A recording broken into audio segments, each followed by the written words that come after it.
You know, we're just going around here and snugging bolts up the best we can. A little bit. Getting all of them to line up.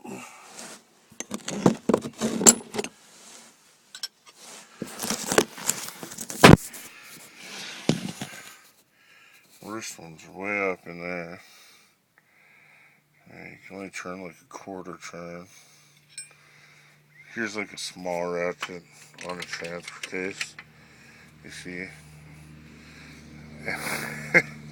you have that much room to ratchet, right? So it takes a while. Or your other option is 15 mil, right? And you get about that much turn out of every turn. You gotta go over with 15. So we're speed wrenching with 15 and a quarter turn at a time. So as you're speed wrenching with a 15 and a quarter turn at a time, which is, you know, you can buy speed wrenches, which makes your life way better. 15 mil speed wrench works really good. 15 mil speed wrench is the way to be. Unless you're good at, you know, slipping the wrench over the nut in your backyard wrencher. So we don't have no power tools around here yet. You know, I like Snap-on though. But you know how much those are. I'm not a billionaire. $900 for a socket. You know, stuff like that.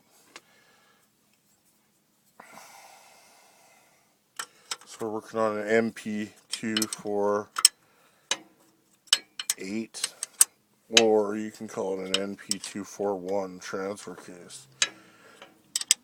Basically, one's automatic shift and one's manual shift is what it comes down to. So if yours is a manual, then odds are it's probably a 241, which in that case it's also a Dodge part. So it's a Dodge Chevy transfer case, you see, and you can get parts cheaper for a 241 manual, 241C instead of a NP248, but it's like the same shit. It's like the same transfer case, but they put a different shifter fork inside, and some of the stuff's a little beefier, maybe.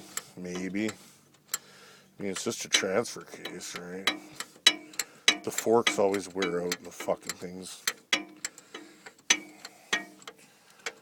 It's a serious speed wrench in here now.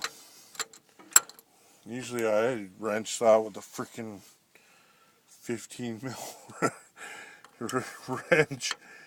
And I just happened to find this other ratchet and it just fits in there. So I'm getting lucky on that bolt. It took forever to get it out. And we're just going around, not snugging them all up yet. We'll just kind of gradually work it into place. So you can see it's sealed up.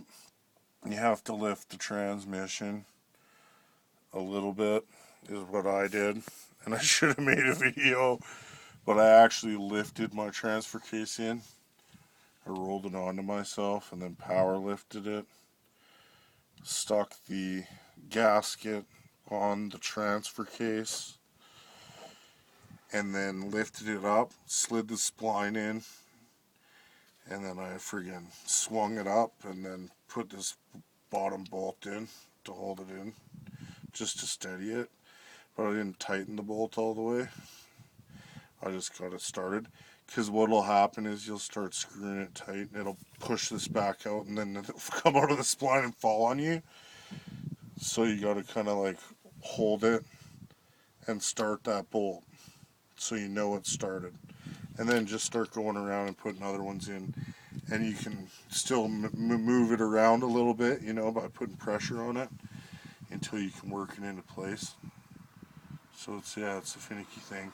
And then these bolts here are actually just a stabilizer mount that bolts thereafter, and it goes from like that cross member to that cross member, and it's just on a big piece, and you have to lift the transmission up even higher after you have your transfer case bolted on and fucking set that down and bolt it in place. Yeah, so that's what we're doing, transfer case.